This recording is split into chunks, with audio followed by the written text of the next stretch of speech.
Welcome to the Deep Dive. We've got a fantastic high-octane stack of sources today, all drawn from the collected wisdom in Startup Compass, how iconic entrepreneurs got it right. And this isn't just theory. We're looking at, battlefield reports, the war stories from titans who built these massive public companies. Right. We're talking insights from figures like N.R. Narayana Murthy of Infosys, Falguni Nair of Nykaa, and Kunal Shah of CRED. That's absolutely right. And our mission today is pretty clear: to take this wealth of experience and synthesize it into an actionable playbook. A playbook for who exactly? For anyone, really. Anyone who's even considering or is maybe already deep in the startup journey. We're focused on extracting the crucial lessons, the before, during, and after. From a mindset all the way to the exit strategy. Exactly. From the foundational mindset you need to the nuts and bolts of scaling, right through to that ultimate and often pretty painful decision of the exit. We want to know not just what they did, but the specific psychological pivots that define their success. Okay, let's unpack this then. We're going straight to the source to understand the mental hurdles, the strategic calculus, and the organizational structures that separate the big success stories from the not all tales or fairy tales category. Our deep dive today is designed to give you that shortcut, that understanding of the necessary preconditions for survival in what is, let's be honest, an incredibly brutal landscape. It really is. So we need to start at the absolute foundation, the mindset. The mindset. The journey begins long before you even have a product deck or a pitch presentation. Right. Sanjeev Bikhchandani, the founder of Naukri.com, he just hammers home this idea that before you take the plunge, you have to profoundly understand your why. Why are you doing this? Exactly. Yeah. Because that reason, that core conviction, it has to be potent enough to sustain an incredible amount of personal sacrifice. And when we talk about sacrifice, we're not just talking about working hard. We're talking about massive opportunity cost. Oh, absolutely. Choosing entrepreneurship is an occupational hazard. You are actively abstaining from other, much more stable, financially rewarding opportunities. You're watching your peers fly ahead while you live in this perpetual state of financial precarity. And the context, when Sanjeev Bikhchandani took the plunge back in the early 90s, was so different. It was far, far harsher than it is today. Sanjeev noted that when he quit his coveted job at H&M in 1990, failure was not forgiven. It wasn't celebrated like it sometimes is now. So if you failed? If you quit, failed, and then came crawling back to the corporate world, you were instantly on the slow track. You were a marked person. There was no culture of venture capital, no celebrating the failed founder. And when you don't have that safety net, your conviction has to be absolute. That context makes the emotional transition even more fascinating. Let's look at Falguni Nair's decision to start Nykaa. She had reached the absolute zenith of the corporate world. Managing director of Kotak Mahindra Bank's investment banking arm.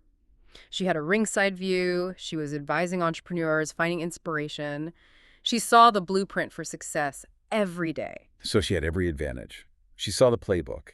Yet even with that, the sources reveal it took her, 3 full years. 3 full years. From the moment she decided she was going to quit to the day she finally resigned from that highly successful and rewarding role. And why is that lag so important for us to analyze? Because it validates the psychological burden. It shows that even for someone who is demonstrably successful, who is financially secure, and who has a clear vision, the inertia of a comfortable, prestigious life is immense. It's a leap of faith into an economic black hole. It is, and that 3-year lag, it just underscores that the difficulty isn't just financial or logistical. It's profoundly psychological. It proves that the fear of losing status and stability, it affects even the most successful corporate figures. So if you, the listener, feel that hesitation, know that a titan like Falguni Nair felt it too. And that sacrifice, it often extends far past that initial quitting period, right? It goes deep into the company's lifespan. Oh, for sure. Look at Deep Kalra, the MakeMyTrip veteran. He described this terrifying trial by fire after the dot-com crash, 9/11, and the SARS crisis between 2001 and 2003. A perfect storm. The worst. They had to cut their team from 40 down to just 12, and Deep himself went without any pay for a grueling 18 months. It's hard to even imagine that level of deferred gratification when the bills are due. And it connects directly to what he calls the wicked games.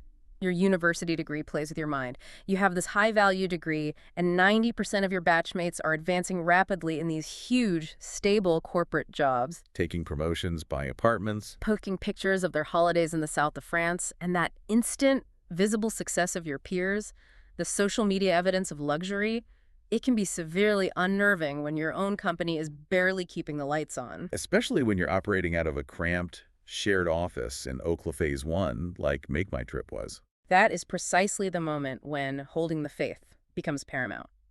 Deep Coloro's advice is clear. It's a marathon. Or maybe a series of grueling sprints that lead to a marathon finish. And in the end, the time it takes doesn't matter. Exactly. When they eventually listed MakeMyTrip 10 years later, he points out that the actual time taken, whether it was 8 years or 12, was completely immaterial. Perseverance is the single key differentiator that separates those who succeed from those who fold under that peer pressure. To really understand that perseverance, we should look at how the foundational wisdom of true pioneers developed. Let's dig into N.R. Narayana Murthy's journey, which didn't start with Infosys, but with an earlier failure. Right. Murthy's core philosophy, which he developed during his early introspection, was radical for its time. He concluded that true economic growth requires job creation led by innovative entrepreneurs, not by bureaucratic government institutions. And that conclusion framed his very first attempt. It did. Softronics, which he started in Pune in 1976. The goal was to develop software for commercial applications. And it failed. Quickly. How quickly? In 9 months. But the sources reveal that the lessons he extracted from that failure were absolutely instrumental in the birth of Infosys later on. Okay, so he identified 3 major mistakes. 2 internal, 1 structural. Let's start with the communication error. Yes. The first mistake was internal, and it's so crucial for modern entrepreneurs. He failed to clearly communicate the business value of what Softronics was offering. It was just talking tech. He was talking tech specs. The customers he was dealing with, these managers of outdated, complex computer systems, they were highly technical people who often barely understood their own business needs. The lesson learned was profound. An entrepreneur has to communicate the business value of the product in simple, customer-centric language. You have to speak the language of profit and efficiency, not just the language of code. Precisely. And what about the second, more structural mistake? You mentioned the anti-business environment. Can you put that in context for us? Absolutely. The second, and maybe the fatal mistake, was just the absence of a viable domestic market for advanced software services at that time. So this is the late 70s, early 80s in India. Right. We're still deep in the era of the license rush. This meant immense bureaucratic hurdles, crippling import restrictions on technology, and just a general governmental suspicion of large private enterprise. Capital was scarce, and getting anything done involved endless regulatory friction. So the structural constraint was enormous. He wasn't failing because his code was bad? No. He was failing because the ecosystem simply would not allow him to breathe. Exactly. And he observed this quickly. And this brings us to his most critical piece of advice about failure. It's only beneficial if you analyze it quickly, learn the lesson, and avoid repeating it. Softronics failed because of that structural problem, the non-existent domestic market. And what's fascinating is how quickly he acted. He separated his passion from practical judgment and brought the venture to a decent closure in just 9 months. His direct, actionable learning from that. The next venture, Infosys, would focus entirely on the export market. Specifically, the rapidly growing U.S. corporate software services market. By doing that, he directly neutralized the structural problem that doomed Softronics. The takeaway for you, the listener, is this. The entrepreneur has to constantly scan for signs of an irretrievable structural problem, a market that just doesn't exist, a regulatory environment that prohibits growth, or, a competitor with infinite resources. Right. And when passion overrides practical judgment and you miss that sign, you end up doing what Murthy calls, and I'm quoting here, tone down his passion about the idea, keep emotions aside, and quickly bring the venture to a decent closure. It's the highest form of discipline, knowing when to stop digging in a hole that has no bottom. Speaking of discipline, let's go back to Deep Coloro's account of MakeMyTrip's struggle during that 2001 to 2003 period. It wasn't just a downturn, it was a simultaneous crisis. .com bust, 9/11, SARS. He called it a near-death experience. And the demoralization was just palpable. The founders realized their stress and their anxieties were infectious, right? It was spreading through the small, struggling team. Yeah, and the more they tried to force positive thinking, the more the anxiety crept in. They needed a mechanism, a tool, to stabilize their emotional core. And their solution wasn't some sophisticated business pivot. It was a simple but profoundly effective psychological stratagem they called discipline in depression.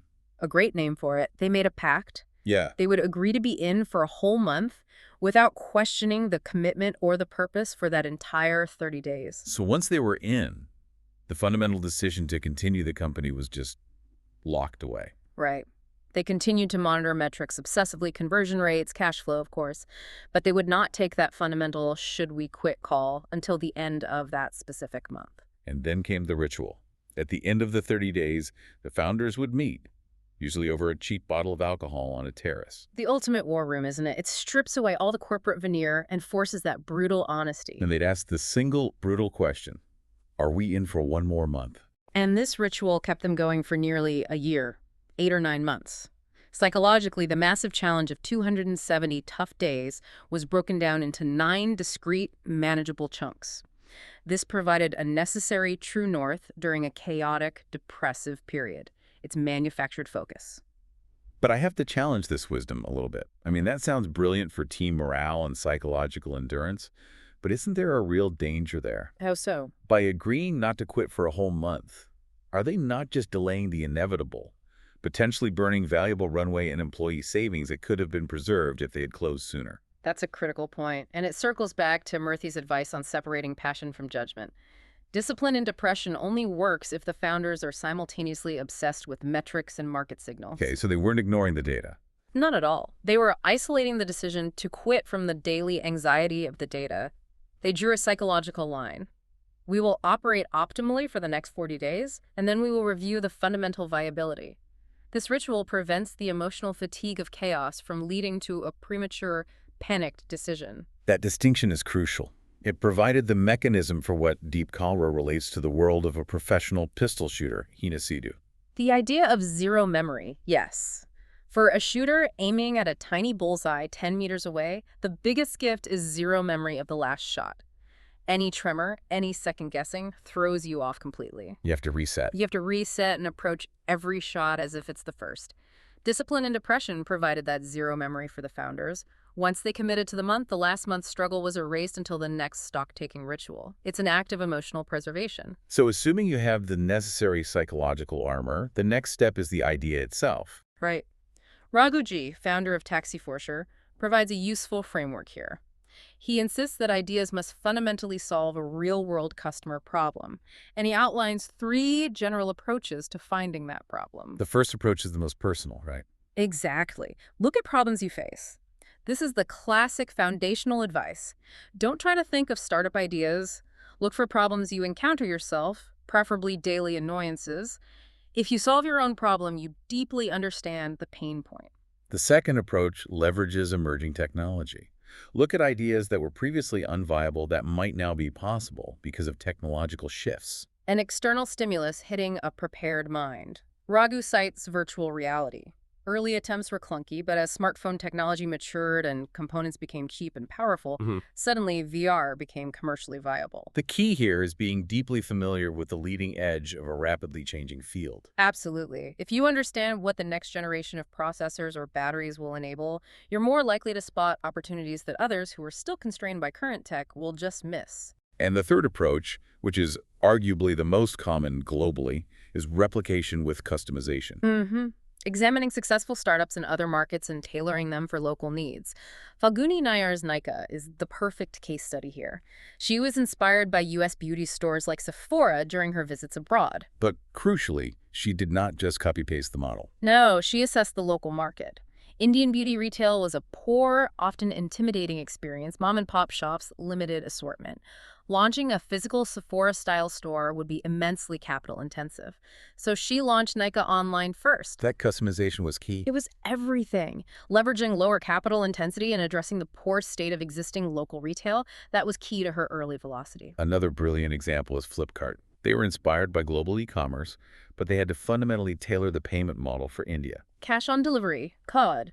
When they introduced it in 2010, credit card adoption in India was only, 0.5%? Basically nothing. CRED was an industry-defining innovation.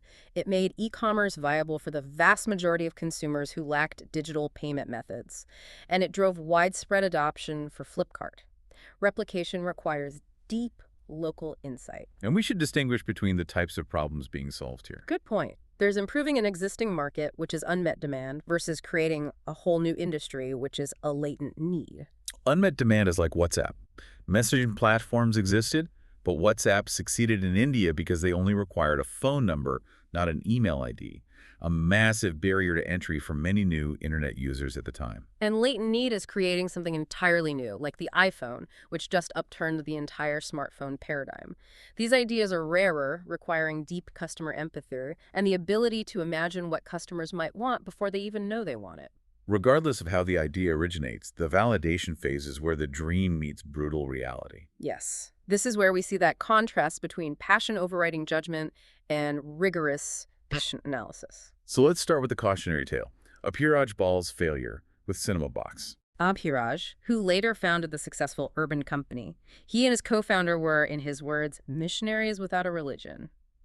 They quit their consulting jobs at BCG, bored but directionless. And then they had the idea on a train. Exactly. While riding a train with bad mobile connectivity, they excitedly brainstormed Cinema Box, Wi-Fi entertainment streaming on trains and buses. And they just jumped straight into it. Convinced it was superb, without any study or market analysis. And the crucial missing research was devastatingly simple, but lethal. Wi-Fi systems were not allowed on trains at the time due to regulatory restrictions, a catastrophic failure of basic diligence. So they pivoted to buses, but even that fell apart quickly. Because the business model was weak. They were middlemen, getting a third of the revenue squeezed between powerful content owners and the bus operators. Ball quickly realized it was never going to be a large, defensible company, at best, a lifestyle business. And what's deeply relatable is the psychological barrier to quitting. They'd invested 9 or 10 months and significant savings. They were stuck in that entrepreneurial narrative that you have to go on, battling the sunk cost fallacy. Ball realized his why was missing. He didn't want a lifestyle business. He wanted deep, scalable impact. And he finally closed it down. He did, Yeah. realizing that if his company shut down, nobody outside the founders would feel stabbed in the back. That indifference, he determined, was the clear sign of a futile struggle. Now contrast that rush to failure with the extreme rigor applied by Raghuji and Aprameya Radhakrishna for taxi forger. The complete opposite. They had the cab-hailing idea driven by their own travel frustration, but they didn't quit their jobs until they had robust validation. Their process was painstaking, right? Executed in 3 stages specifically to eliminate bias. Yes. First, an initial online survey. It yielded positive results, but they immediately rejected the data as biased towards their MBA peers who already travel a lot. Smart. So stage 2. They refined the survey and administered it to frequent flyers outside airports. That confirmed the problem, but raised concerns it was still too niche. So they went for true scale. Third, they hired college students to administer a refined survey to a large, unbiased sample of 3,000 respondents gathered in malls. And the definitive conclusion was striking. 92% of respondents claimed they could not find cabs when they needed them. That was their irrefutable, real problem confirmation. And here's a critical insight for the listener. They didn't stop there. No, before approaching any investors, they actively sought out their annoying friends, the most critical people in their network who would deliberately poke holes in the idea. So they welcomed criticism. They didn't just seek validation. Exactly. Raghu noted that this process refined their fundamentals so thoroughly that none of the investors they later met asked questions as tough as their annoying friends did. That is a crucial step in building a truly strong foundation. Okay, let's move to a quantifiable filter for assessing an idea's potential value. This is the Delta 4 framework, developed by Kunal Shah of CRED. A crucial diagnostic tool. It's for understanding if your solution offers enough efficiency gain to justify the disruption required to adopt it. How does it work? The framework measures the efficiency difference, that's the delta E, between the existing solution, solution A, and your proposed solution, solution B. You assign an efficiency score between 1 and 10 to each state, based on a large user survey focusing on time, effort, and cost. So you're quantifying how much better the new solution truly is in the eyes of the consumer, ignoring your own founder enthusiasm. Precisely. Kunal Shah gives some clear, illustrative examples. Booking a railway ticket historically meant going to the station, lining up, taking time off work. Let's call that solution A score 2. A huge pain. The introduction of the online portal, solution B, gets a score of 6. That results in a delta E of 4. This massive shift in convenience drove 80% of tickets to be booked online by 2020.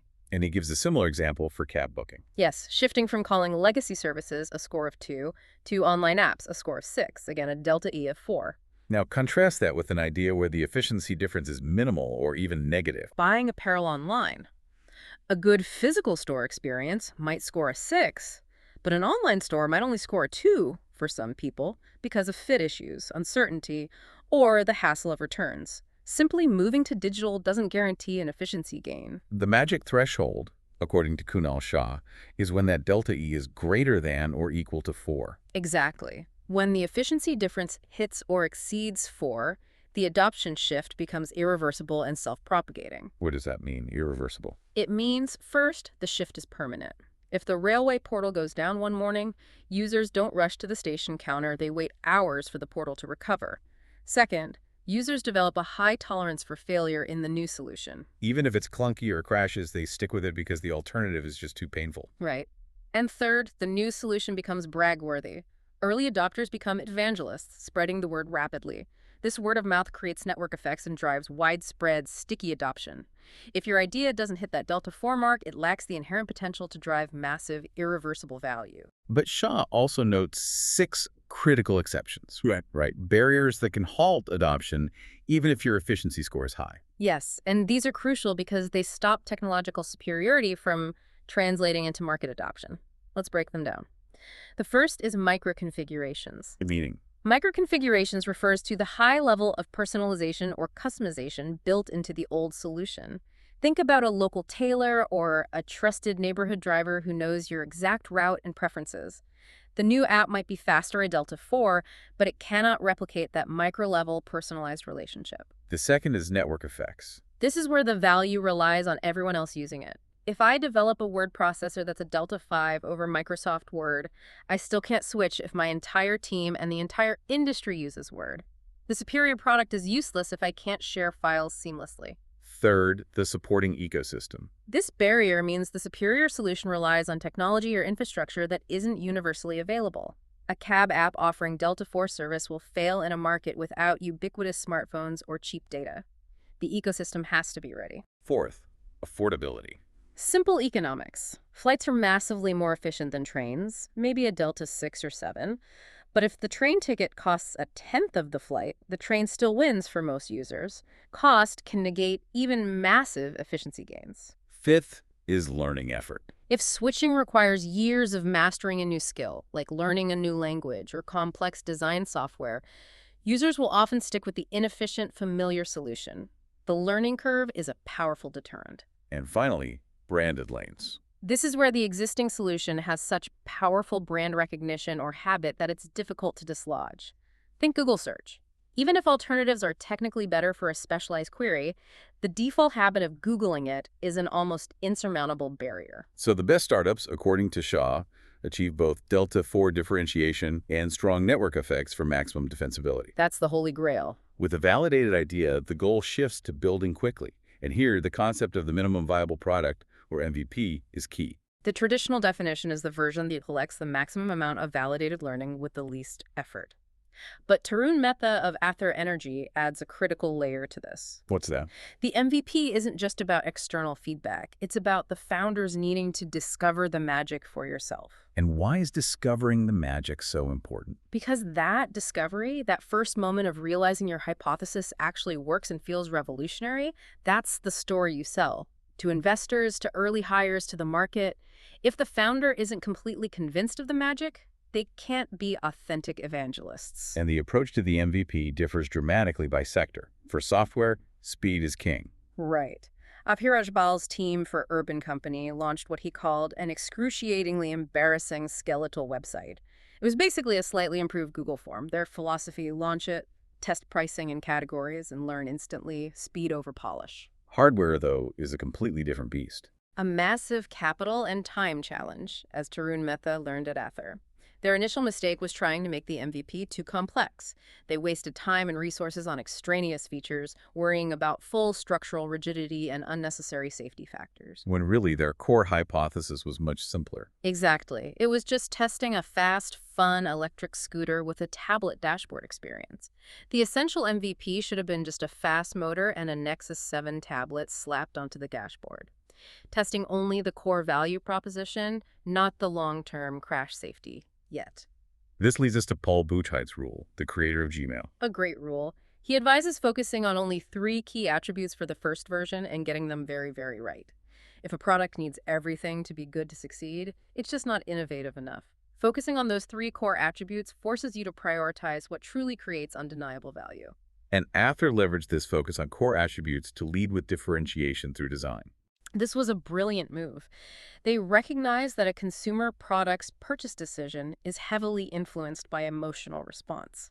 So instead of following the industry status quo where engineering designs the chassis and industrial design puts a wrapper on it afterwards, Ather completely inverted the process. They hired an industrial designer first. Yes. They described their futuristic vision, and they took the resulting beautiful sketches as the uncompromisable constraint. They essentially forced engineering to fit everything inside this beautiful wrapper.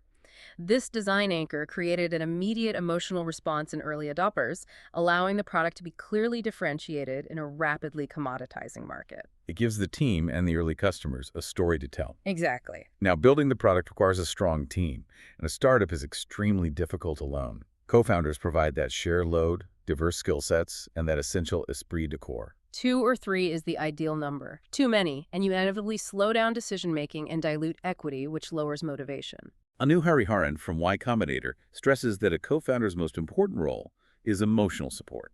Being there for you when you are down, when you get punched in the gut by market forces or failure. Trust is paramount, and ideally that trust should be forged by having worked together on a side project first so you truly understand how you collaborate under pressure. She points out a common pitfall, too. Friends who only socialize often fail as co-founders. Less than a 20% success rate at YC. Social compatibility does not equal professional reliability. You need a deep understanding of their work ethic and how they handle stress, which you only get by seeing them in action. Raghuji pushes this crucial point even further.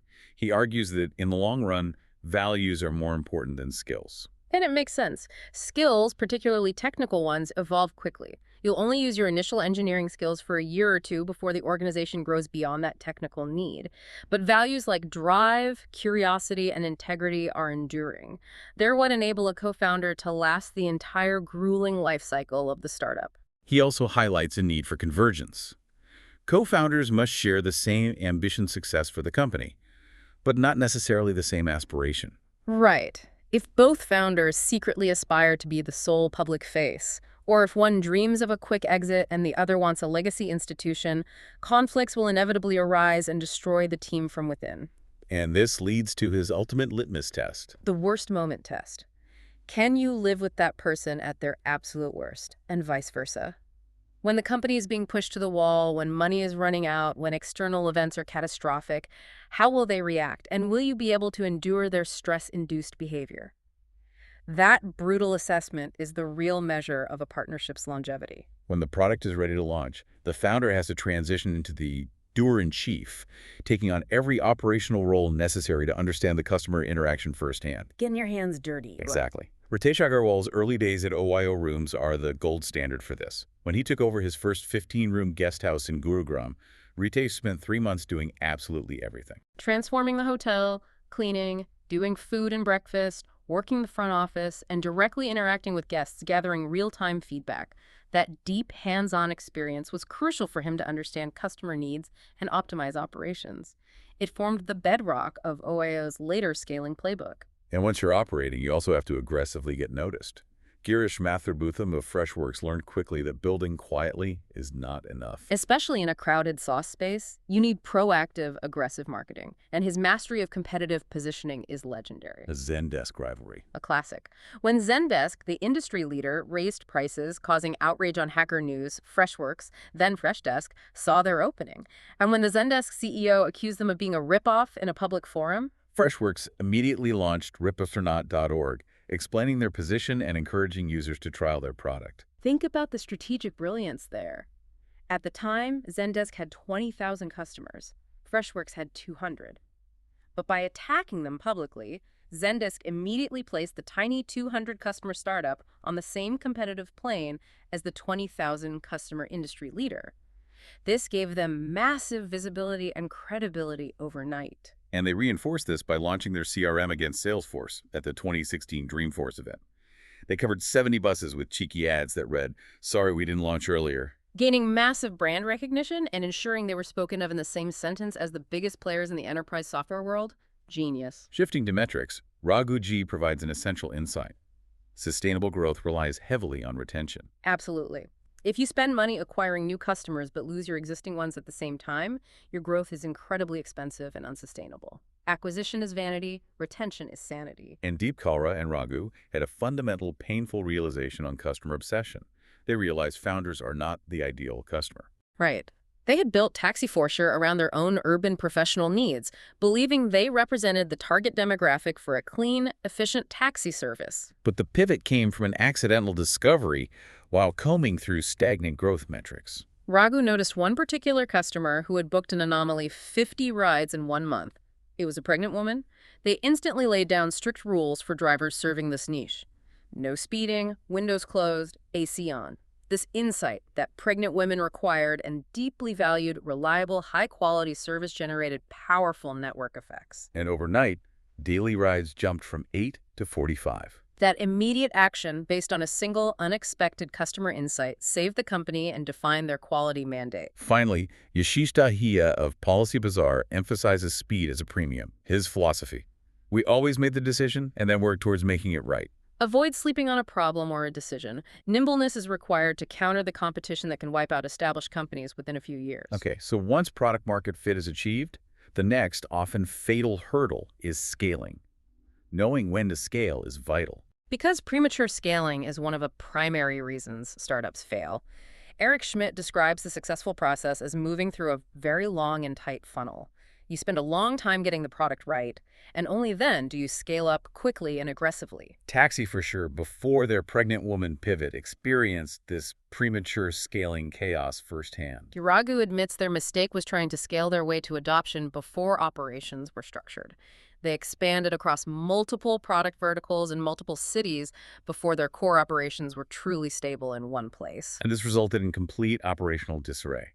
They were so spread thin they couldn't focus on quality. The lesson learned: focus surgically first, stabilize operations, and only then attempt to scale. Sahil Barua of Delivery provides a fantastic roadmap detailing the 5 common barriers to scale that organizations encounter as they grow. From the 3 guys and a dog in a garage stage to a serious company. The first is that massive operational shift required to move from flying by the seat of your pants to implementing standardized, serious corporate systems. The second is simply building the sophisticated team necessary to handle a larger client base and enterprise customers. The third barrier is almost guaranteed chaos. Overcompensating by hiring too many people too quickly without establishing robust processes first. With a huge team pulling in different directions and no standard guidelines, the lack of internal organization creates conflicting directions, confusion, and massive inefficiency. And the fourth barrier is deeply psychological. It often hits successful founders hard. Maintaining morale when exponential growth plateaus. A shift from 200% year-on-year growth to, say, 50% year-on-year growth, which is fantastic for any mature company, can feel like a failure. It's like coming off a cocaine high for a startup team used to hypergrowth. That emotional whiplash must be incredibly difficult to manage. How do founders navigate that shift and manage both investor expectations and internal team morale? It requires a fundamental mindset shift. The focus moves from capturing new market share at any cost to process optimization, cost efficiency, and retention. You have to celebrate profitability and efficiency gains instead of just growth figures. It requires founders to admit that the old ways of rapid iteration and chaos must give way to structure. Exactly. And that psychological transition is often what separates enduring CEOs from early-stage founders. And the ultimate, most persistent barrier: internal innovation struggles. Once processes are established, they risk becoming barriers to further growth. The company becomes large enough that the established systems, the HR policies, the budget allocation rules start limiting flexibility. Reinvention becomes necessary to break through this final barrier. So to handle that operational chaos and achieve rapid, repeatable growth, scaling requires modular systems and rigorous documentation. A playbook. You need to standardize solutions so you don't reinvent the wheel every time you expand. OIO Rooms is a prime example of this playbookization. After achieving product market fit, Ritesh Agarwal set the aggressive target of listing 1 lakh budget rooms quickly. And to do that, They relied entirely on their painstakingly created playbook. It dictated everything. Which locations to enter, what precise price points to sign hotels at, and even what kind of property owners to partner with. They created playbooks for hiring, operations, and standardizing room redecoration. This playbookization allowed rapid, replicable expansion into new cities. It's the only way to build speed into your scaling process. Urban Company also uses standardization, specifically to prevent a deadly threat, disintermediation. Where a customer goes directly to the service professional after the first booking, bypassing the marketplace and killing the platform's value. They use standardization to build a moat around their professionals. How do they do that? Two key ways. First, they leverage their scale to pass on procurement benefits, selling standardized cosmetic kits to beauticians at bulk prices. If the professional leaves the platform, they lose that key cost advantage. And second, They standardize service quality by providing insurance, training, and customer support. If a customer books directly with a professional, they lose the guarantee of consistent quality and customer support, especially if something goes wrong. This structural benefit retains value for the company and reinforces the network effects. as Sahil Barua noted, scaling also demands supporting structures beyond just operations. Yes, delivery realized the need for mature HR and financial structures early on. A crucial, painful step they took was installing rigorous auditing processes and bringing in independent directors to overhaul their financial reporting. And this provided surprising strategic benefits. It forced them to consolidate their initial 100-plus tracking metrics down to a handful of crucial ones. Then they created radical transparency around these core metrics, sharing underlying economics with the entire team, from the warehouse floor up to the CEO. This dramatic visibility instilled a powerful culture of frugality and ownership. Employees became conscious of every cost, driving efficiency deep into the operational layer. When it comes to hiring, the focus must shift from credentials to cultural fit and potential. Girish Mathrubootham at Freshworks focused not on educational accomplishments or brand names, but on identifying talent with genuine interest who hadn't received the right opportunities. They played to people's strengths, matching potential to the role, believing they could train for skills, but not for passion. Yashish Dahiya of Policy Bazaar highlights lack of selfishness as the essential organizational fit trait. Hires who constantly wonder, what's in it for me, are unlikely to stick during the inevitable ups and downs. If they aren't committed to the company's success above their immediate personal career trajectory, they become liabilities during tough times. And delivery experienced the inverse of this success by trying to hire experienced senior professionals from incumbent companies. Sahil Barua describes how these senior hires, used to established systems, brought a hands-off management approach that clashed violently with delivery's hands-on, problem-solving culture where founders actively work the floor during glitches. And that created massive confusion and discord. The senior hires tried to plug in legacy systems built for a different organization, which slowed down the startup's nimbleness. The ultimate lesson was that founders must find their own solutions and embed their unique culture. Now, Anu Hariharanan describes the inevitable CEO transition. In the early stages, the CEO is the doer-in-chief, deeply embedded in day-to-day operations. But as the company scales, the role shifts to the company builder-in-chief. What does that mean? The company builder-in-chief focuses on 3 core areas. 1, hiring and empowering a strong leadership team. 2, creating a unifying purpose and alignment across the organization. And 3, nurturing and preserving the core culture. They stop doing and start enabling. And the danger lurking here is founderitis, as warned by Deep Kalra. The toxic belief that the founder is infallible, the sole elixir for all ideas. This limits scaling, creates dangerous keyman risk, and stifles a culture where people can challenge decisions or take ownership. Sahil Barua emphasizes that the hardest part of this transition is learning to make yourself redundant and trusting the wider team to execute. It's a genuine ego jolt to realize you're not very often needed on the front line anymore.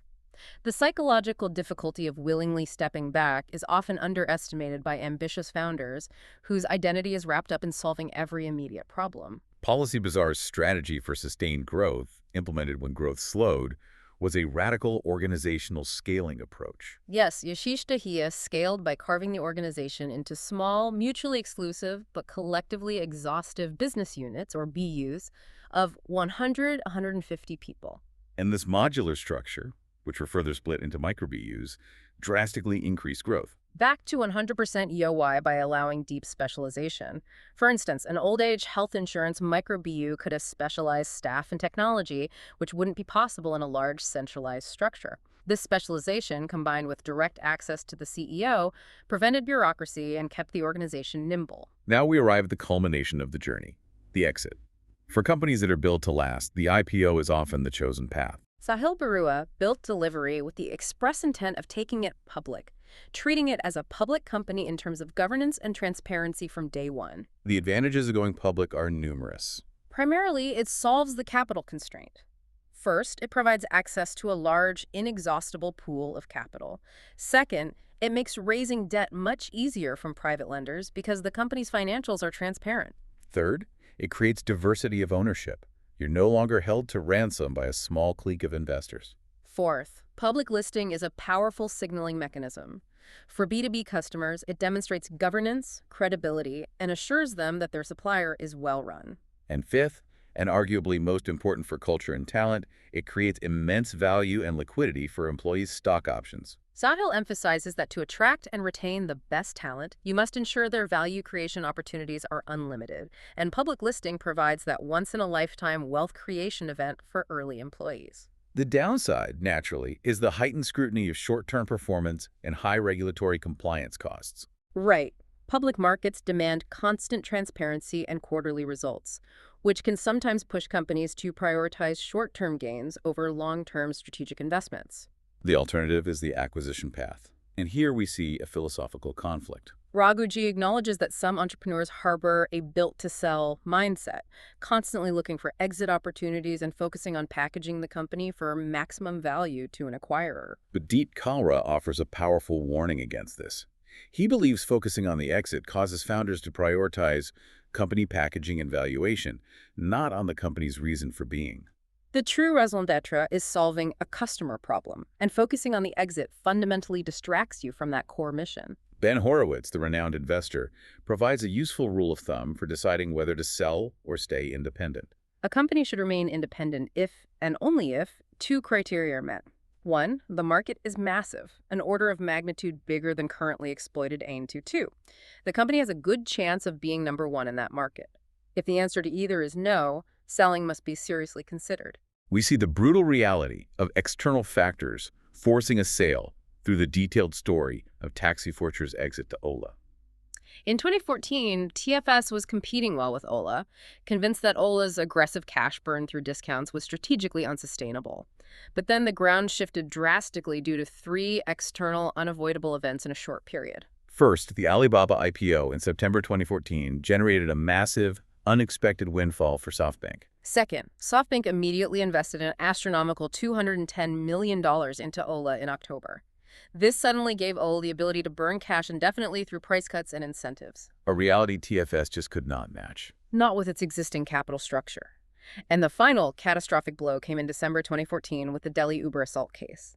That single awful incident instantly collapsed regulatory clarity globally for Indian cab aggregators. So investors got scared and capital markets froze up for TFS. Exactly. Just as Raghu was on a roadshow trying to raise $200 million, he flew back, realizing that new money was impossible. The only choice was to negotiate a sale while they still had some runway left. And crucially, they maneuvered to have both Uber and Ola at the table to create a seller's market. This is where the ethical dilemma crystallized. Uber offered a higher valuation but was unwilling to protect stakeholders.